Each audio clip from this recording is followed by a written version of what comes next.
Hello and welcome to Virtual Investor Conferences. On behalf of OTC Markets, we're very pleased you have joined us for our Financial Services Conference. Our next presentation of the day is from Endeavor Bank. Please note you may submit questions for the presenter in the box to the left of the slides. You can also view a company's availability for a one-on-one meeting by clicking Book a Meeting in the top toolbar. At this point, I'm very pleased to welcome Steve Sefton, President, and Julie Glantz, Chief Financial Officer of Endeavor Bank, which trades on the OTCQX Best Market under the symbol EDVR. Welcome, Steve and Julie. Thank you so much, Greg, and thank you to Virtual Investor Conferences. We appreciate the opportunity to present today. I think I'll start by giving a little background. Endeavor Bank is what I call a meat and potatoes type of bank. We service owner-managed companies. It's a tried and true market for a bank like ours. My partner and I, Dan Yates, who formed the bank with about 500 of our closest friends back in 2018, have been doing what we do for close to 30 years, 30 or more years. We've been working together since the early 90s. So this is something that, this is all we do. And what this is owner-managed companies, but with revenues between 5 and 100 million in sales. We're agnostic as to industry.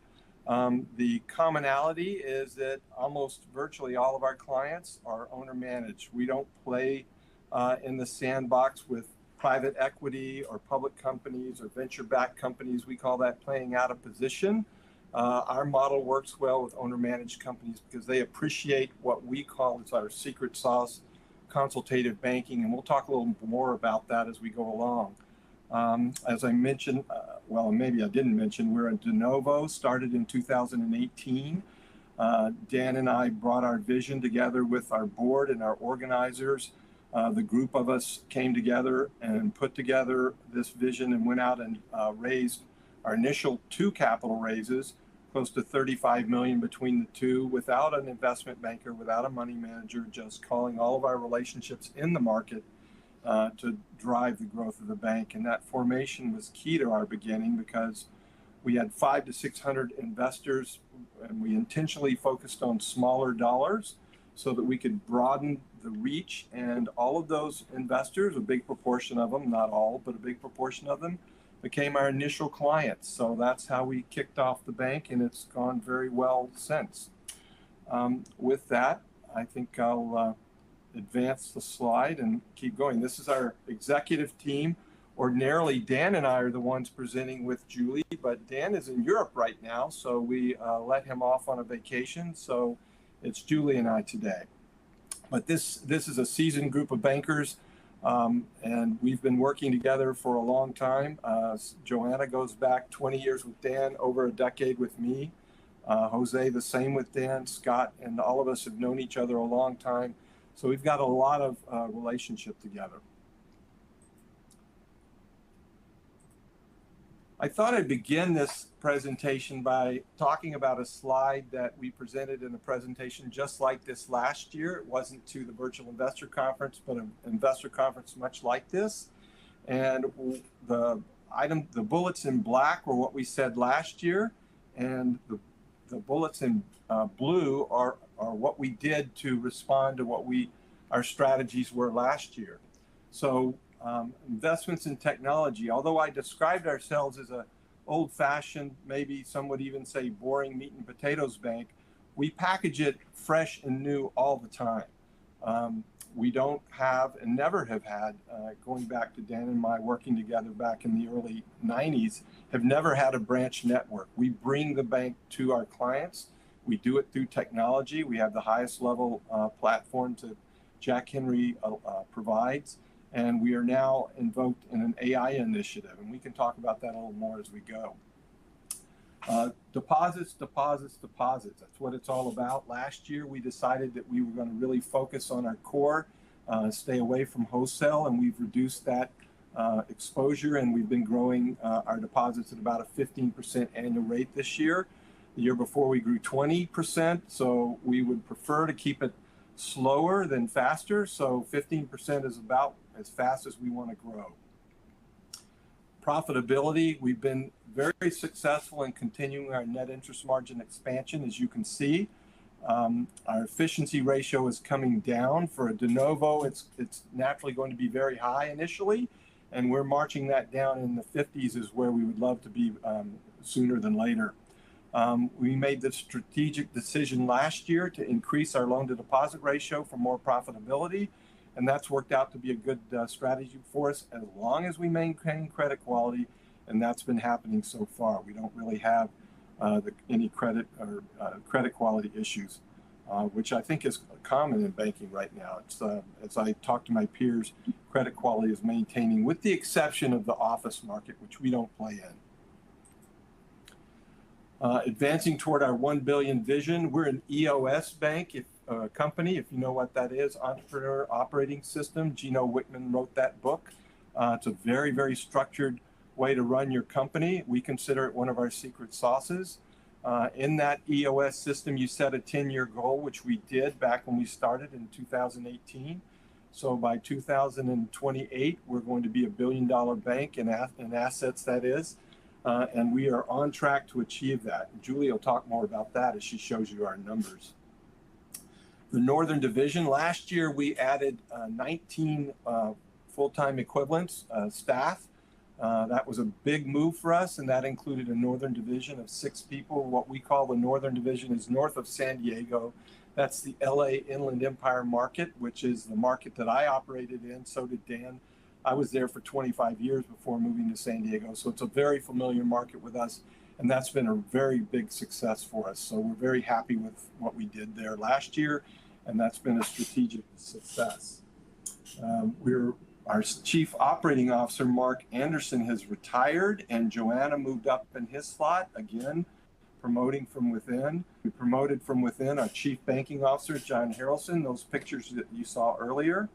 And our Chief Technology Officer, Jose, who Dan worked with at a prior bank. We go back with him about a decade too. He's now on our executive team. So we're moving up the ranks. Middle management is getting younger as we promote from within, and we're developing the next generation of leaders. There's more behind that we haven't discussed, but for sake of time, but we're moving people up. One thing we said we were going to do is issue stock dividends. We've done our second annual stock dividend.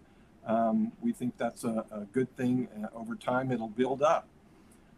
Tangible book value per share. Last year, we said we were going to continue to march forward on that. And as you can see, we're doing it as well as our stock price. We're very happy with our stock price. If you look at our graph, it's been on a pretty steady rise over the last about 24 months.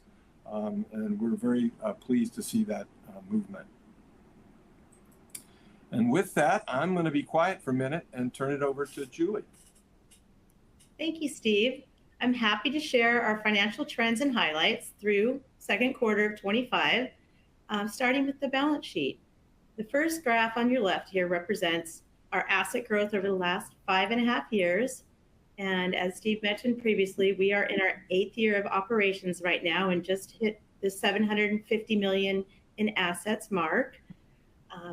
Looking back over the last 3 years, we've grown assets steady, well, really the whole time, steady and disciplined growth. For the past 3 years, it's been between 11 and 19% asset growth. Through Q2 of 25, we're almost at a 20% annualized growth in assets. We're trying to slow that down just a touch, but really the focus is on deposits and core deposits first and foremost. As we look at the asset mix, you'll notice we're really anchored to client lending with 84% of our assets deployed to client loans. This is complemented by our overnight cash and liquid reserves at 10.5%. The investment portfolio is just under 4% of total assets. And this portfolio has largely been built just over the last 2 years. So there's nothing that's really a very small portion of our investments were put out in 21 and 22. So strong yield investment portfolio, but it's really secondary to the idea of having liquidity. So this mix is designed, again, to support strong margin and preserve liquidity. The base the base for us in our deposits is, of course, on client deposits. Let me go ahead and jump to the next screen to show you the deposits and loans. You can see in this graph have grown in tandem with a healthy 94% loan to deposit ratio at this point. I'll discuss that further let's take a look at, technical difficulties. Our loan to deposit ratio historically, a couple years ago in 23, late in 22, we strategically decided to focus on a fortress balance sheet. We held our loans deposits specifically to about 85, 86%. Later in 24, we felt confident to go ahead and bring that level up to 95% loan to deposits to drive our profitability, again, while maintaining liquidity and cash. Let me reiterate something, Julie. The 23, 86% and the subsequent 95%, those were strategies in our strategic planning meetings in the fall of those preceding years. We determined what those loan to values would be, and we executed on them. The tail to your left, that's a result of PPP, so it's really irrelevant. But we make a decision based on what we think is the best approach to the market on how we're going to manage this. And next week, we're having our strategic planning sessions for next year, and we're going to make the decision of where we want that to be for next year. Sorry, Julie, go ahead.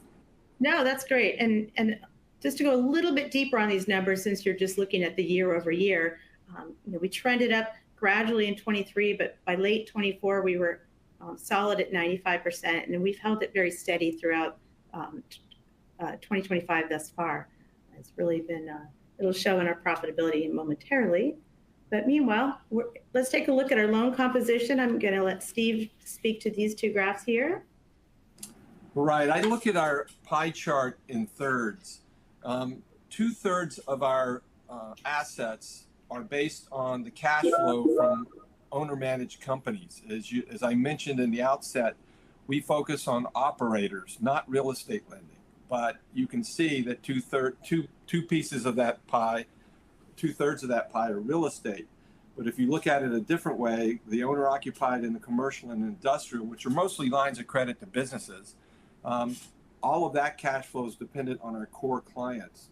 And we look at the C&I piece, that 31%.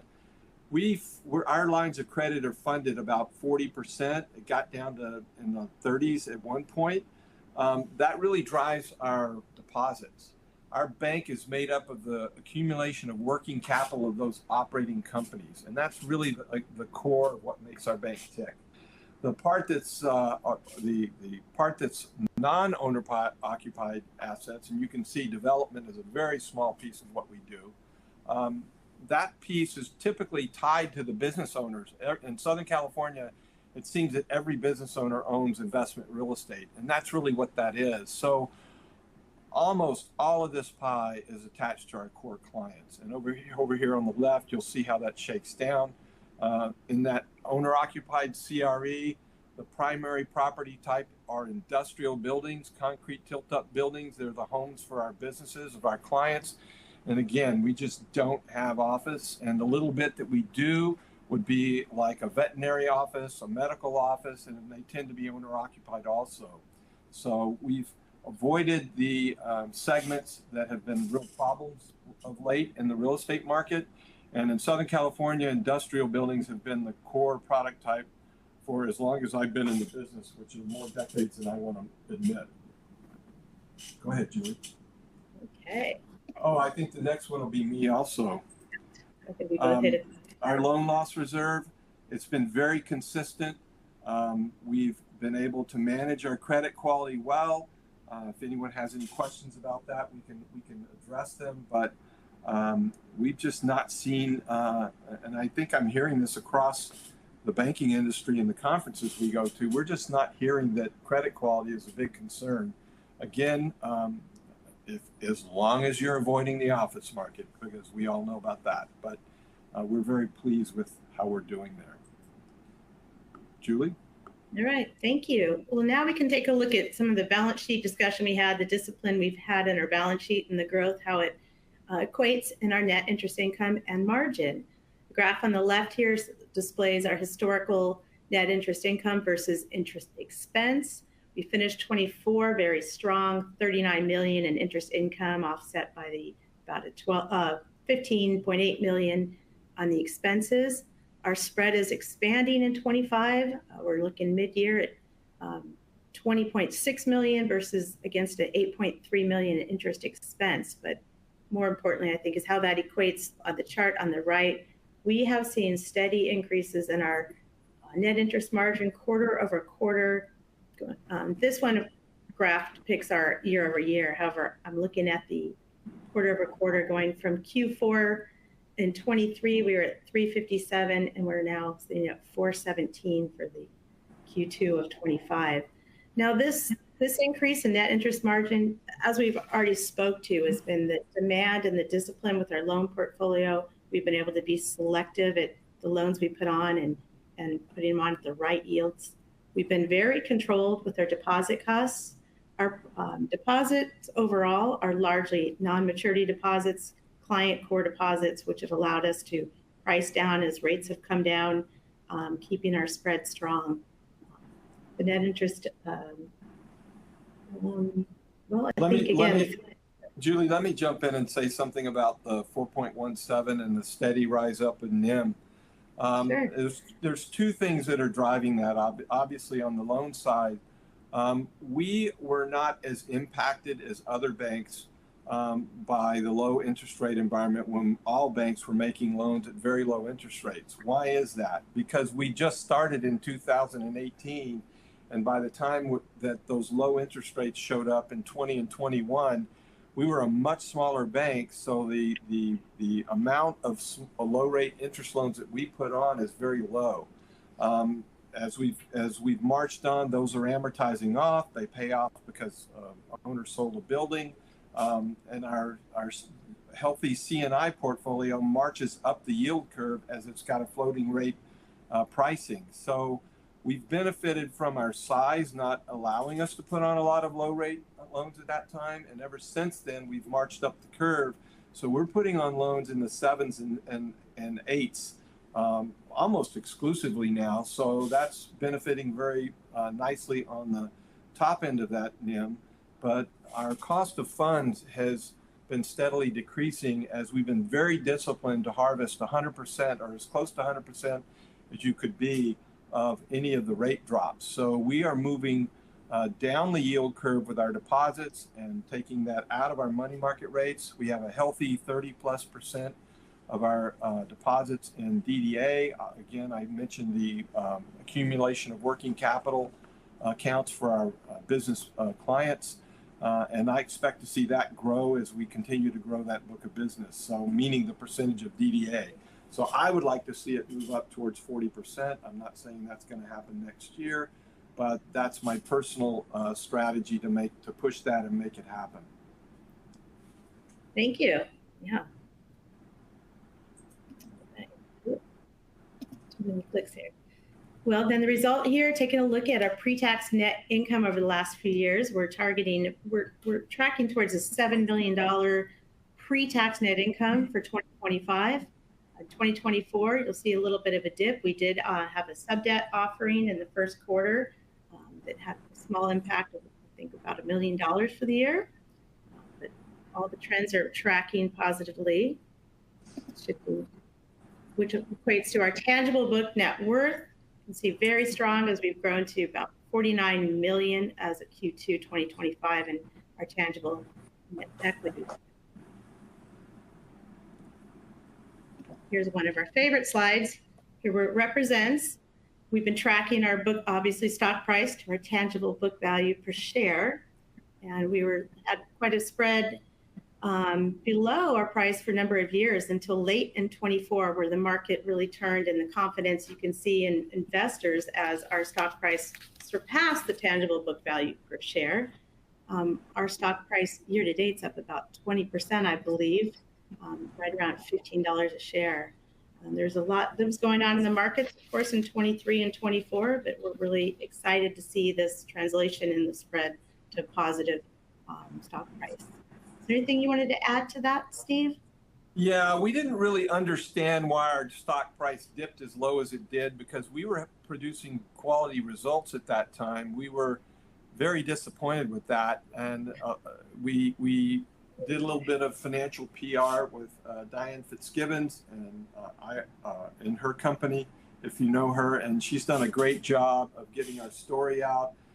We've been doing these investor road shows, I'll call it, going to conferences and just getting our story out, and it seems to have caught on. We got on the radar of the industry, and there you see it. And that dark line getting above the blue line as it widens, that's our tangible book value to the price, and we're trading above book now.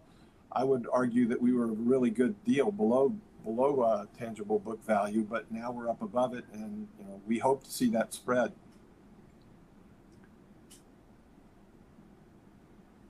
All right, thank you. Oops, jumping. There's our disclaimer. Be careful with forward-looking statements. They're not to be relied on. I think you all know that.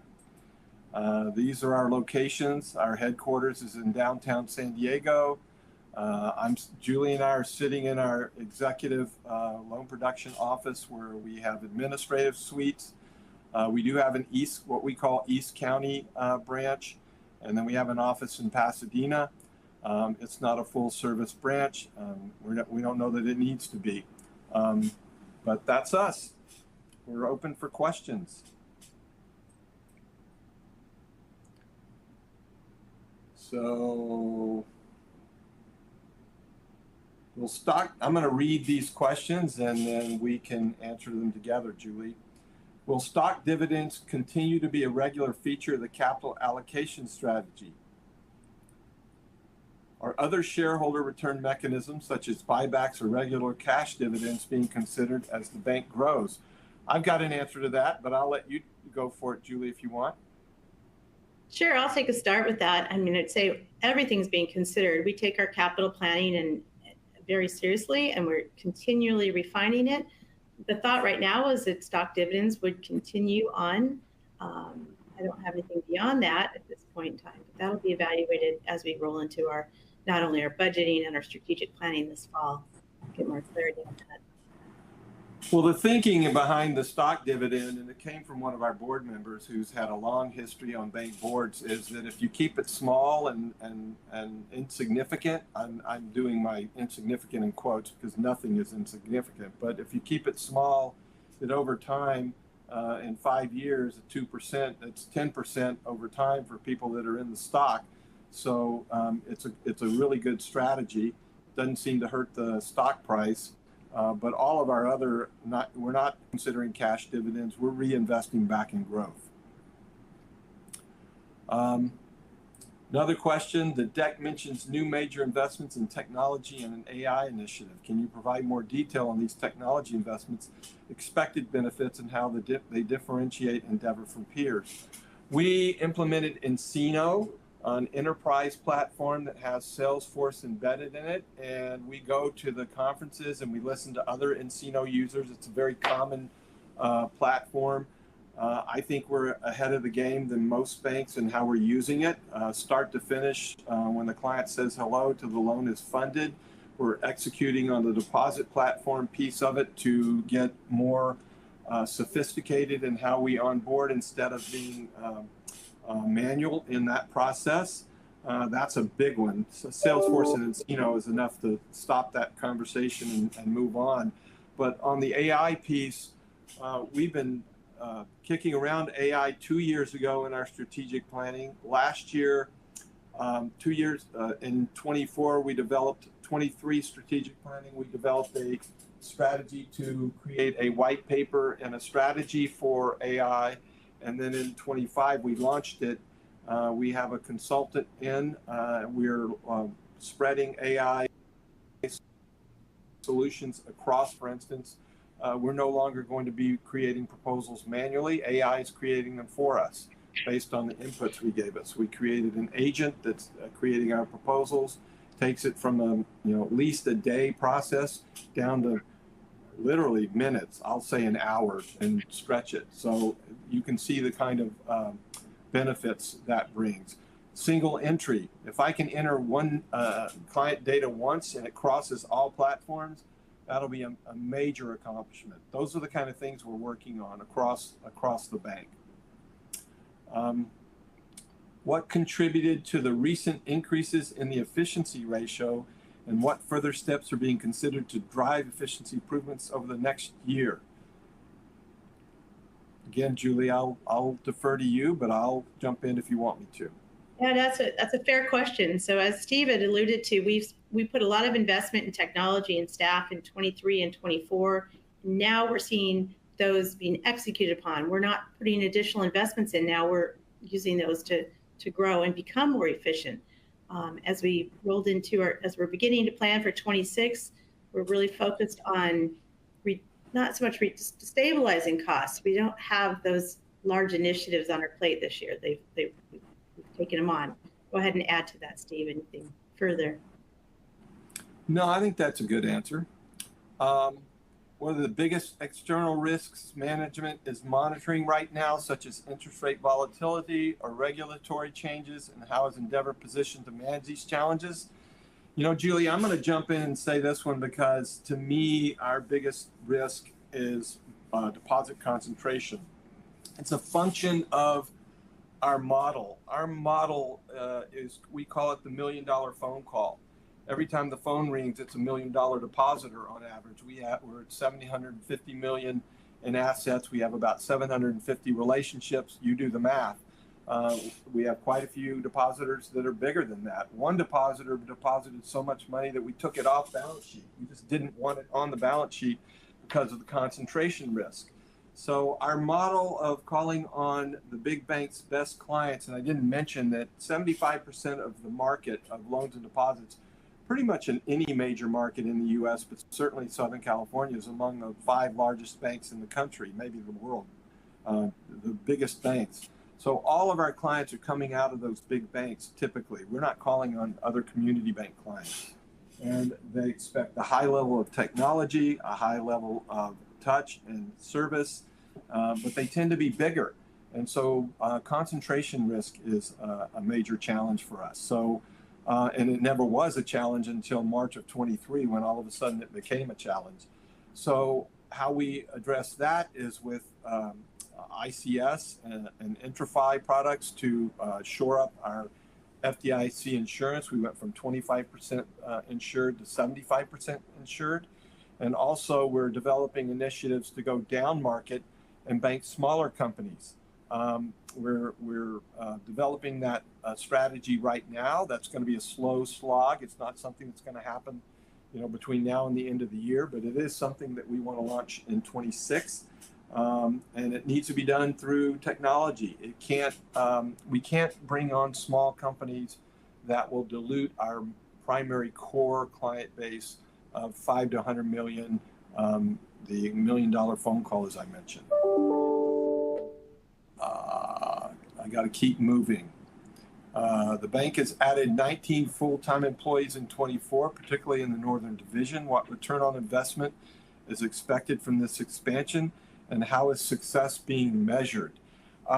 Return on investment for the Northern Division is measured in just the expense that's really personnel expense. We don't have facilities expense, personnel expense to the revenue they're generating, and it's almost a 2-to-1 revenue, top line revenue generation compared to the expense. So in that sense, I don't want to say 100% because we didn't take the time to go through a sophisticated ROA analysis and figure out how much of the mothership, the San Diego operation, they're using in terms of services, because we're providing obviously the administrative piece, we're providing the CRM that I mentioned, Salesforce, Encino, all of the banking technology and services to support that expansion. But the earnings compared to net interest margin earnings of that division compared to the salary expense is almost a 2-to-1 ratio. So that has been a bigger success than I ever would have imagined. But in terms of the rest of the support staff, it was about growing the bank. And someone mentioned a question earlier about efficiency ratio. We're investing in growth intentionally right now. If we flattened out our growth and quit adding on staff, we could pop that efficiency ratio nicely.